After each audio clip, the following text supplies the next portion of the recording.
Hello watch enthusiasts.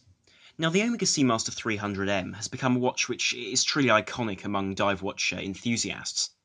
And amongst all the ranges from Omega, I do find the Seamaster closest to my heart, because I really do love the world of dive watches and the design that goes into them, as well as the innovation required to produce a competent timepiece for this function. And the Seamaster 300M, released in the early 1990s, is a watch which has always impressed me since I first came to know about this watch and its history, because it's a watch which is rather humble compared to certain other watches such as the Rolex Submariner, but I feel does offer very comparable features. And of course the opinions as to which is the better watch is, as I say, an opinion. But certainly I think this is a very interesting watch and does present a rather refreshing watch when compared to other luxury timepieces, because of its fairly simple approach to the way it delivers its features, as well as the fact that it is a very attractive and rather dressy timepiece, as well as being a professional dive watch in the most true of senses. And of course the quality of this watch is presented immediately with the case of this watch, which is this rather beautiful wooden, polished and coated wooden box, which is very nicely curved on its corners, with this very nicely inlaid Omega logo, which is then varnished over, as well as this fantastic Omega button at the bottom, which shows an older logo, showing their inception or their opening date in 1848. And within the box, one is presented with this very attractive interior, which is all finished in this rather nice cream leather, and does of course present the timepiece in the centre. Beneath this, one can also find a carrying case, or rather a pouch for travelling, as well as a space over here to put extra links. And I must say they do a very good job of it. All the hardware is beautifully made. And I suppose because I got this watch second hand, I decided not to spend the full £2,900 this watch is now sold for, and rather save about £800 buying it used, with a few months of use on it, as well as very few scratches and an almost full warranty. I've found that actually this box does outdo boxes from, for example, Tudor. But then I suppose my view is somewhat affected by the fact that I did spend less than the full retail price on this watch, and so it's not directly comparable to a Tudor, for instance. And I think does hit higher in terms of the beauty of its details and the quality of it as a more dressy timepiece, whilst I feel that a Tudor Pelagos, for instance, the most obvious competitor to this watch, takes a far more tool-inspired view to its design and its decoration, and so as a result really does case to a different market. Now I'll just take the watch out of its box and show you its various interesting features, and the features which I find really differentiate this watch from other pieces in the same price range. Now here is the watch in question, and in my eyes it really is a beautiful piece. And I will talk about this bracelet because I have left it on the 9-link bracelet that Omega provide with this watch, which from the 90s has come on in leaps and bounds to provide both a more comfortable and a more secure fit on the wrist.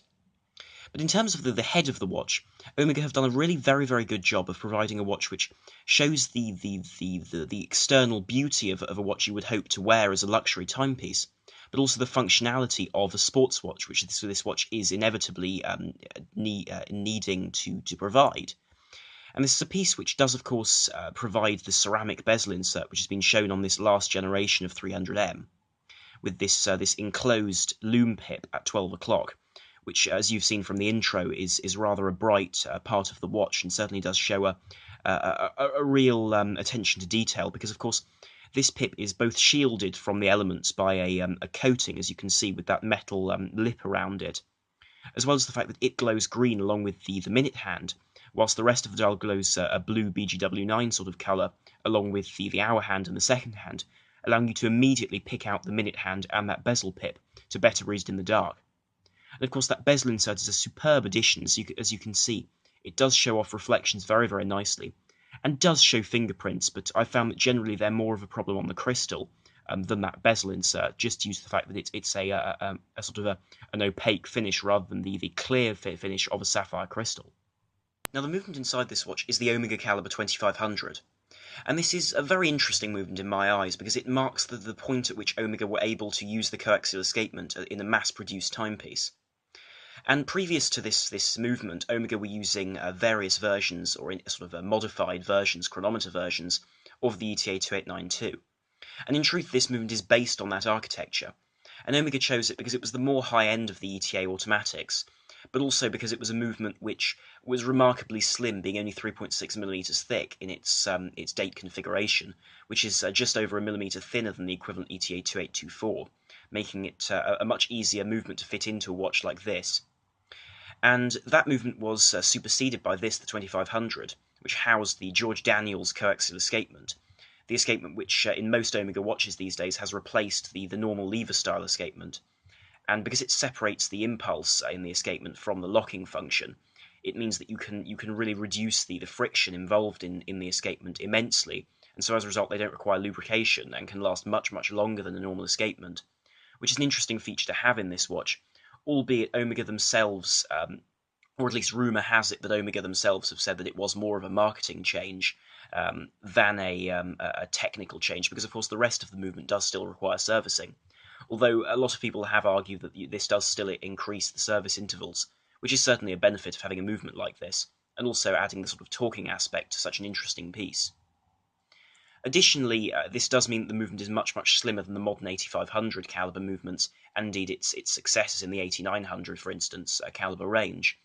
which lead to things in the range of Omegas, such as the Seamaster 300, the new version, being 15mm thick and the Planet Ocean 16mm thick, which to this watch, which is only 13mm thick, you certainly do get a more compact and much easier package to wear under a dress cuff, for instance. And this, combined with the fact the watch is 41mm with an overhanging bezel, and with 47mm from lug to lug, makes this watch exceptionally easy to wear on the wrist, and this is perfectly sized to house that wonderful caliber. Now, the accuracy of this watch I've found to be extremely good,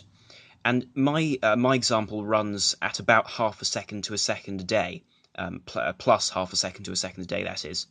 which is really perfect for my applications, and I would prefer a watch ran slightly fast than slightly slow, meaning that resetting it is simply a case of pulling the crown out once a day, counting to 1, and then putting it back in, which really is a benefit, I feel, of something with such a consistent timekeeping, because often watches can be very inconsistent with their timekeeping, whilst this, regulated in various positions and also, I believe, tested for temperature, is very good at maintaining a steady rate. And one thing I'll note whilst talking about the head of the watch is that the detailing on this really is brilliant, with the hippocampus on the back with Seamaster and those waves, which have now been removed from the dial but still live on in the form of these waves on the caseback, which are very deeply engraved and do show a wonderful care when it comes to maintaining the real legend that is the Seamaster 300M. And of course one also has that wonderful blue dial and blue bezel, which in this light appears very dark and nearly black, but as you've seen from the various cutscenes in the light, this does present itself as a truly beautiful blue in bright sunlight. Additionally to that wonderful bracelet, the clasp is an excellent piece, really. It's not quite up to modern day standards in terms of having the adjustability of, for example, Glide Lock or the more recent Omega clasps, but the beauty of this is that you can actually retrofit the new Omega clasps to this. So if you were to want, rather than the dive extension this clasp offers you, as you can see, which is very nicely machined and there's very little play in it, although this version doesn't have the ceramic beads, which Omega for some reason discontinued in favour of a simple metal fitting section, you can actually replace this with their push-button operated sliding extension, which is superior, but in terms of external features, is very much the same, with this elbow joint, which is very well machined from a piece of stainless steel rather than a folded piece, and then closes with a very convincing click. And on the wrist, you have a similar feeling when this watch is in fact put on the wrist. It feels extremely secure, which is exactly what you would want from a 300-meter dive watch like this, for it to feel very secure and very well balanced on the wrist, as well as not seeming too high, as you can see, because most of that height is derived from the ceramic and sapphire sections, which allow the cuff to slide cleanly over. And of course, with the Omega clasp on the bottom, you don't have quite the lift that a Rolex Glide Lock would have, and the thickness is greatly reduced, which means that actually, despite the fact that some people will say that this clasp is susceptible to scratches, it sits so close to the wrist, I found it extremely difficult to get this scratched in any way. And indeed, if that does bother you, you can just put a piece of sellotape over it in order to use it at the office, if you so wish. And so as a result, it really does sit on the wrist beautifully. And of course, if 41mm does seem too large, and I would strongly encourage you to try a watch on before buying it,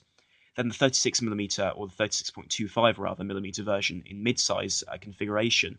is perhaps the way to go. Though for my wrists, I found the 41mm version to be perfectly adequate, and at the same price as the mid-size, there was really no motivation to go smaller. So as a result, I've stuck with this model. And I must say, it really has impressed me and has shown its ability as far as a sort of a luxury dive watch, if ever such a thing could exist, as well as having the tool-esque appeal of a professional dive watch. Now, before I finish the video, I would like to say that I do think this watch offers a very good compromise between a more dressy diver, like for example a Tudor Black Bay, using Tudor as quite a good example because they offer a fairly similar price point to this watch, and of Tudor Pelagos in the more professional area, or even something like a Zin, because this watch does offer really tremendous quality in terms of its build, but also does offer the resistance of a professional watch, with that fantastic bezel insert, the highly legible lume, which lasts, in my experience, for about 8 or 9 hours before fading sufficiently to not be visible anymore. And then also one does have the helium escape valve, which, though useless to the vast majority of people, is nice to have just in case this watch is bought by a professional diver. And of course, it is fully certified to the ISO certifications that this watch would have to adhere to, really, to be a professional dive watch in this sense. And so as a result, it does have the extra water resistance of 375 meters, because an ISO diver has to take an extra 25% over its registered maximum depth. And also, one does have to remember the fact that this watch does also adhere to their anti-magnetism, which isn't to the standards that Omega use these days, but is still significant enough to really withstand anything you'd come across in daily life, which really is what you'd want from a watch like this, which offers all the practicality, really, of a Seamaster in its most professional format, but with a much slimmer profile than the 15mm or 16mm even on the Planet Oceans, seen on the more modern and recent Seamasters,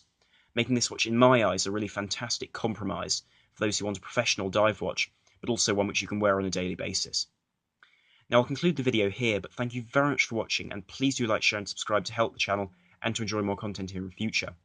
Also, do please leave your comments down below as to your thoughts on this watch, and also the Omega Seamaster range as a whole, because it certainly is an interesting range, and I'd be curious to hear what your favourites are. So thank you very much for watching. This is Sam on the Watch Guy, over and out.